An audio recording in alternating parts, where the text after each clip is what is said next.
October the 25th, 2024. We are going to be in Proverbs 25 to sync up with that date. We got lots of people in here. Rebecca, Avid, got Tamara. Welcome in, y'all. Joey, glad all of y'all are with us. Got a couple more in there that's not in the chat, that looks like. Let's start chapter 25, verse 1. These also are Proverbs of Solomon, which the man of Hezekiah, king of Judah, copied. In verse 2 has note. Let's read the verse and then we'll get to the note. It is the glory of God to counsel a matter, but the glory of kings is to search out a matter. And that note says, the fact that God, who knows all things, has chosen to counsel certain things from humankind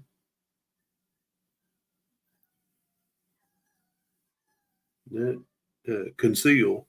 I'm sorry, reading that wrong. The fact that God, who knows all things, has chosen to conceal certain things from humankind should cause people to esteem and future glorify him. He is infinite. We are not. No, I'm not. I'm feeling like I'm not infinite anymore. Used to feel like I was. Let's see. Verse 3.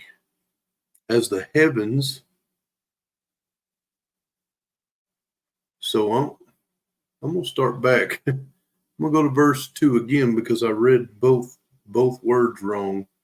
I read counsel and it's conceal. It is the glory of God to conceal a matter, but the glory of kings is to search out that matter. And we read the note there that says, makes us feel like he is infinite and we are not. Good morning, Andy. Welcome in. Verse 3, as the heavens from height and the earth from depth, so the heart of kings is unsearchable. Take away the dross from silver, and it will go to the silversmith for jewelry. Take away the wicked from before the king, and the throne, and his throne will be established in righteousness. Do not exalt yourself in the presence of the king, and do not stand in the place of the great. For it is better that he say to you, come up here, than that you should be put lower in the presence of the prince, whom your eyes have seen. And that is, let's see. Why do I not have that marked? Sorry, I'm looking at my notes and it's the entire chapter. Okay. We've got a note on the entire chapter, which we'll come back to, but there's a note on 6 through 17. And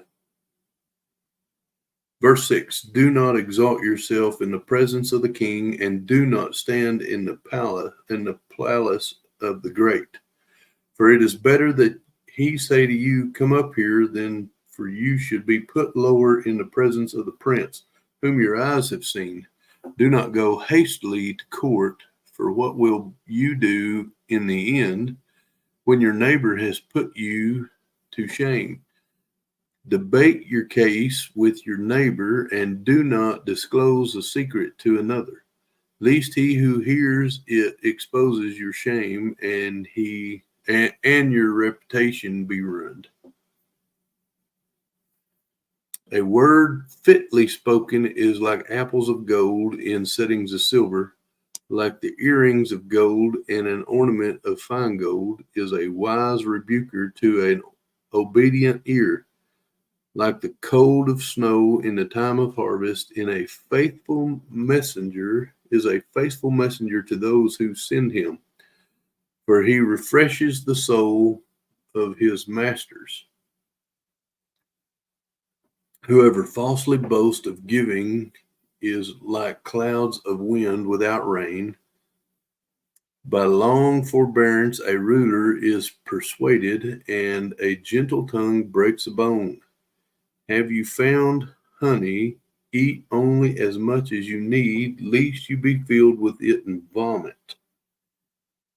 Seldom set foot in your neighbor's house, lest he become weary of you and hate you. Okay, that got us through verse 17. Got to do a little marking. My marking wasn't all good. So let's look at the note, verse 6 through 17. The passage particularly features proverbs that uphold the wisdom and beauty of exercising restraint in everything, from conversations with authority to legal deputies to neighborly conduct. And now the next note is verse 8 through 10. So we'll go back and read verse 8 through verse 10. Then we'll look at that note. Verse 8, do not go hastily to court, for what will you do in the end when your neighbor has put you to shame? Debate your case with your neighbor, and do not disclose the secret to another, lest he who hears it expose your shame and your reputation be ruined. Okay, so the note on that: to settle disputes out of court whenever possible is wise, but it is especially advisable for Christians, because to drag someone hastily into court hinders their witness. This is what the world does. God's people should act differently. Absolutely. All right, now we're going to jump back to verse 11, because there's a note with verse 11. This says, a word fitly spoken is like apples of gold in settings of silver. The note says the right word spoken at the right time in the right setting can be pleasing and beautiful. And now we're going to verse 15. Verse 15 says, by forbearance a ruler is persuaded, and a gentle tongue breaks a bone. The note on verse 15 says this is a proverb about persuasiveness. Long forbearance means patience, self-restraint, or moderation. In other words, a person who wants to persuade should not speak too long or say too much. Gentle tongue can be very powerful. Breaks a bone refers to breaking down the deepest, most hindered resistance to an idea.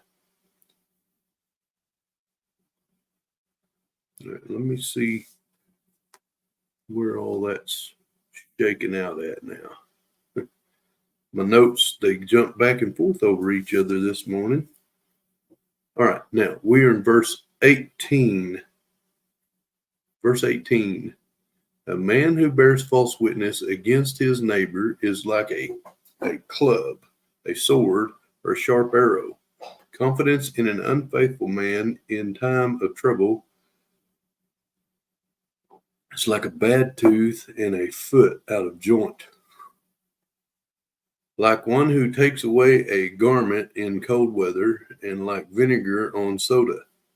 It is one who sings songs to a heavy heart. All right, verse 21 through verse 22 has a note. It says, if your enemy is hungry, give him bread to eat, and if he is thirsty, give him water to drink. For so you will heap coals of fire on his head, and the Lord will reward you. The north wind, okay, let's go back to the note. I almost jumped ahead there to 23. Verse 22 and 21, 22 has a note.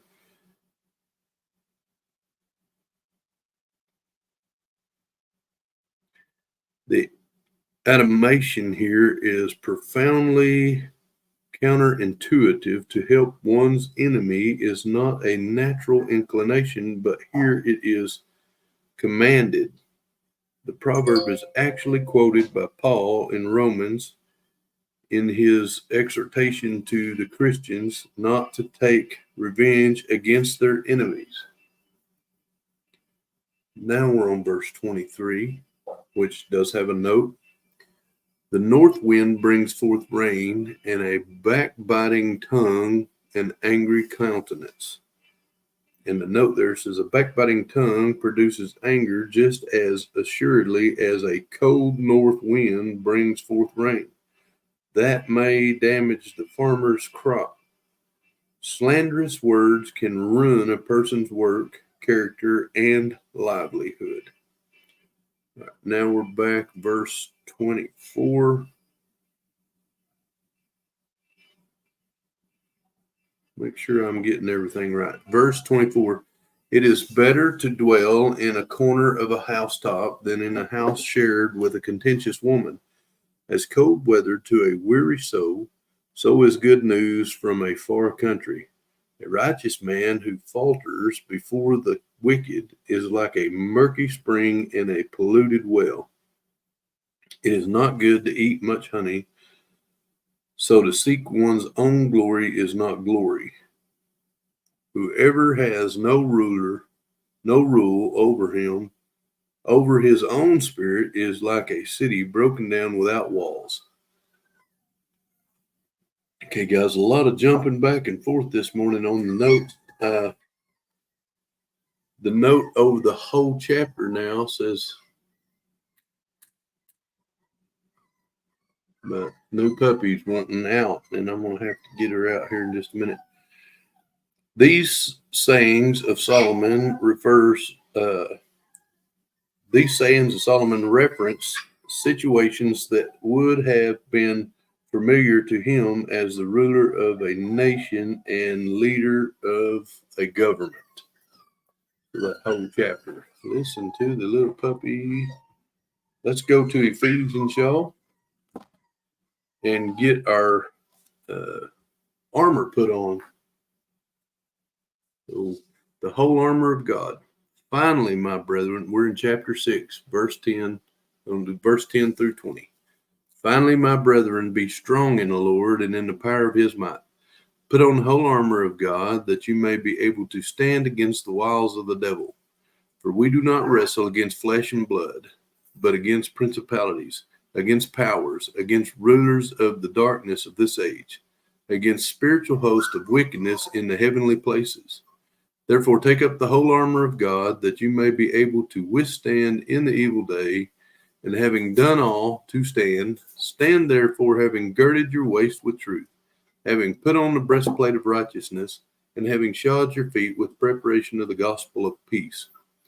Above all, taking the shield of faith, with which you will be able to quench all the fiery darts of the wicked one, and take the helmet of salvation and the sword of the Spirit, which is the word of God, praying always with all prayer and supplication in the Spirit, being watchful to this end, with all perseverance and supplication for all the saints, and for me, that utterance may be given to me, that I may open my mouth boldly to make known the mystery of the gospel, for which I am an ambassador in chains, that in it I may speak boldly as I ought to speak.